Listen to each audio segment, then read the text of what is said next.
Vote देने जाते हैं। और अगर मोदी जी ने काम नहीं किया, आपने वोट दूसरे को दिया, तो इसका मतलब क्या आप धोखा कर रहे हैं? आप धोखा नहीं कर रहे हैं। ये नागरिक होने के नाते आपका कर्तव्य है। इसी से लोकतंत्र चलता है। जब कोई अच्छा कर रहा है या आपका उस पर भरोसा है तो आप उसके साथ खड़े होइए।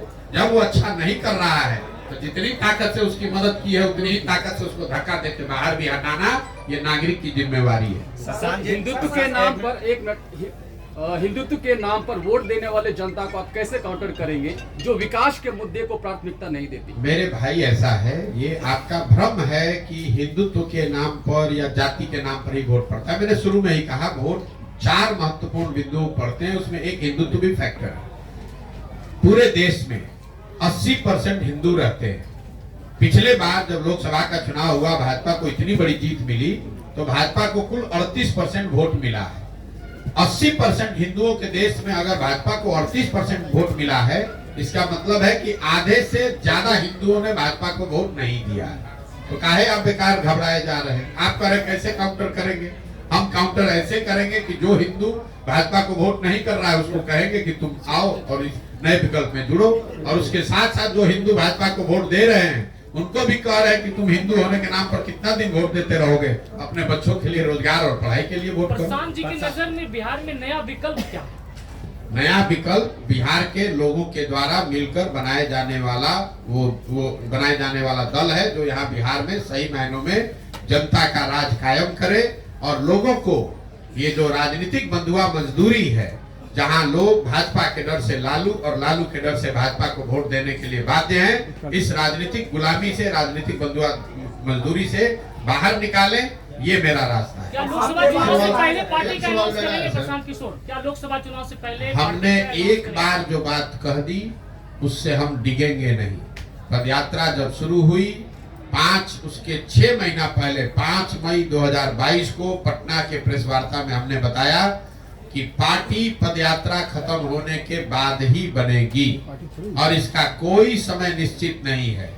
चाहे हमको 1 बरस लगे या पदयात्रा करने में 4 बरस लगे, पार्टी तब बनेगी जब पदयात्रा पूरा हो जाए। और जब बन जाएगी उसके बाद जो चुनाव आएगा सामने, वो चाहे वार्ड सदस्य का चुनाव हो, मुखिया का चुनाव हो, लोकसभा हो, विधानसभा है, सब लड़ा जाएगा।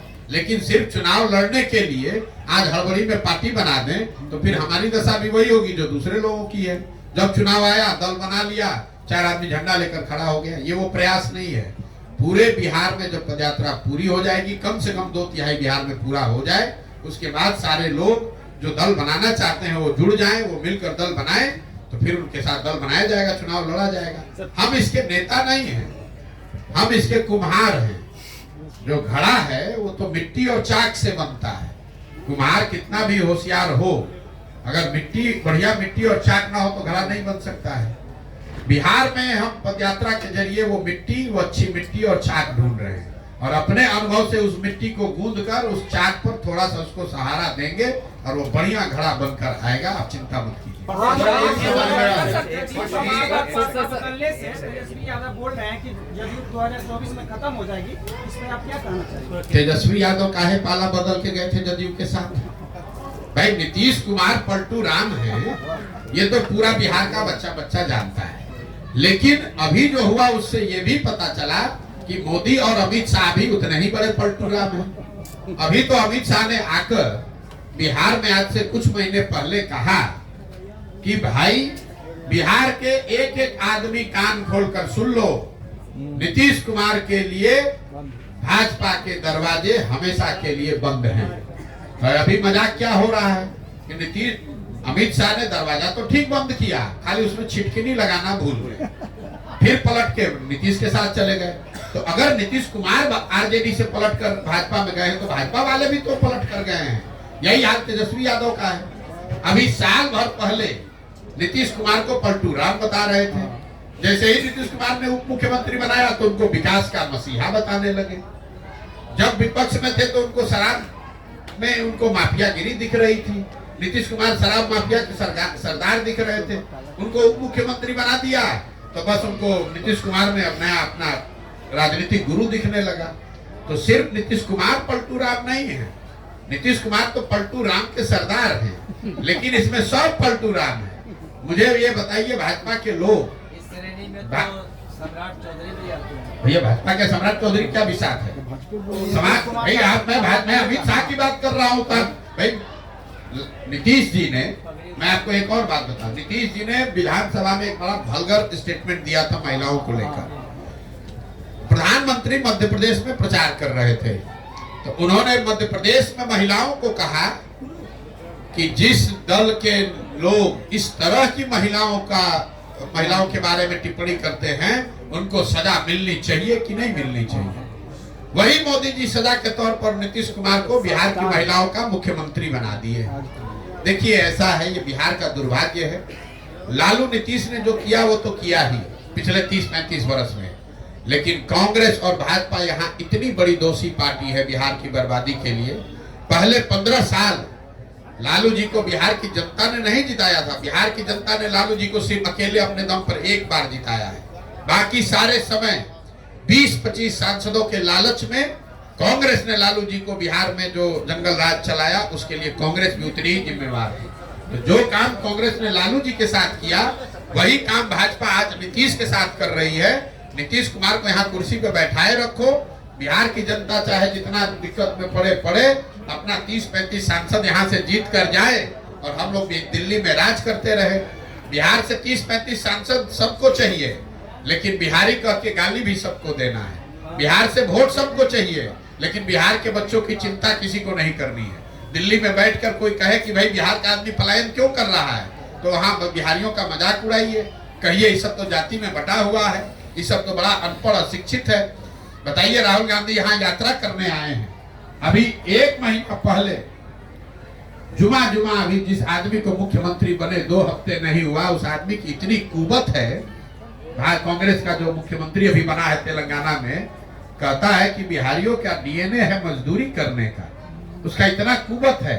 और वही राहुल गांधी आकर बिहार में वोट मांग रहे हैं। अगर हम लोग की कुवत मजदूरी करने की है तो हम लोग से वोट मांगने क्यों आ रहे हो भाई? तेलंगाना के वोट से ही बन जाओ देश के राजा। अगर मोदी जी को लगता है कि बिहार पिछड़ा है तो आप मुझे बताइए, वहां इन्वेस्टमेंट समिट होता है, लाखों करोड़ रुपए का इन्वेस्टमेंट होता है। आप पत्रकारिता करते हैं, 10 वर्ष से मोदी जी प्रधानमंत्री हैं, एक दिन बिहार की भी आ जाते। चलिए लाख करोड़ नहीं 2-4 हजार करोड़ का ही एगो फैक्ट्री बिहार की में ही लगा देते। एक मोदी जी के लिए लोग कहता है भाई 16 घंटा काम करते हैं, तो एक 16 घंटा बिहार के लोगों के लिए भी निकालते कि भाई बैठो देखो कि बिहार की चीनी मिल कैसे चालू होगी। आपको क्या लगता है कि अगर भी मोदी जी आज किसी उद्योगपति को कह दें कि बिहार में चीनी मिल चालू करना है, तो किस उद्योगपति का हिम्मत है कह देगा कि नहीं करेंगे? और जिस गुजरात से 26 MP जीत कर गया, वहां हर 10वें दिन मोदी जी इन्वेस्टमेंट करा रहे हैं, वहां हर 15 दिन जाकर वहां बैठक कर रहे हैं, गुजरात की विकास की चिंता कर रहे हैं, 1 लाख करोड़ का बुलेट ट्रेन बना रहे हैं। और आपका ये खगड़िया कुशेश्वर स्थान का पैसेंजर ट्रेन अभी 40 वर्ष से अदर में अटका हुआ है, किसी ने उसकी बात की? हम लोग 39 MP जिता कर भेजे। तो जब आपको हमको अपने चिंता नहीं है तो मोदी जी और राहुल जी का है आपका हमारा चिंता करेंगे? लालू नीतीश तो लूटिए रहे, उसको तो बर्बाद किया ही, लेकिन वो गलती बिहार की जनता का शोषण इसलिए कर पा रहे हैं कि भाजपा और कांग्रेस इन लोगों की मदद कर रहे हैं। सर एक सवाल चौधरी किया गया, इसमें आप क्या कहेंगे? पटना में जिस तरह 7 लोग पिटा गया। मेरे भाई नीतीश कुमार जब से मुख्यमंत्री हैं पिछले 4-5 वर्षों में लाठीचार्ज करना, आप ये बताइए किस पर लाठीचार्ज नहीं हुआ है? आंगनवाड़ी वर्कर पर नहीं हुआ, कि शिक्षकों पर नहीं हुआ, कि मुखिया सरपंच पर नहीं हुआ? जो जाएगा उनसे मिलने अपना ग्रीवांस लेके उस पर लाठीचार्ज कराएंगे। पत्रकार पूछेंगे लाठीचार्ज हुआ तो कहें ऐसा हुआ है? अच्छा रुको तो अभी पता करते हैं। पत्रकार के ऊपर भी लाठीचार्ज हुआ है। सर एक सवाल, पत्रकारों के समस्या पर भी आप बोले, सब समस्या पर कोई नहीं उठा रहा। पत्रकारों की दशा ये है कि आप पूरे समाज की समस्या लिख सकते हैं, बोल सकते हैं, अपनी समस्या नहीं बोल सकते हैं। तो आप लोग दधीची की हड्डी की तरह अपना कुर्बानी करते रहे।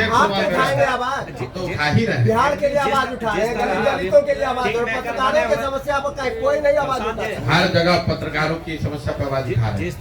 सर एक सवाल मेरा है कि ये जो पद यात्रा प्रशांत किशोर की है, जो बिहार के लिए हर जिलों, हर गांव, हर कस्बों में जाने की जो चर्चा चल रही है, चर्चा चल नहीं रही है, चल ही रही है। यात्रा चल रही 17 महीने से। दूसरा बात यह है कि ये जो पद यात्रा का जो नया विकल्प बनेगा, चाहे लालू की सरकार हो या नीतीश की सरकार हो, जो विफलता का कारण दिख रहा है, और ये चीज आप खुल के भी बोल रहे हैं, तो इनका क्या विकल्प प्रशांत किशोर होगा या इनका विकल्प जनता का राज होगा, जिसका नाम है जन सुराग। और वो विकल्प लालू नीतीश का नहीं है, वो विकल्प होगा बिहार की गरीबी का।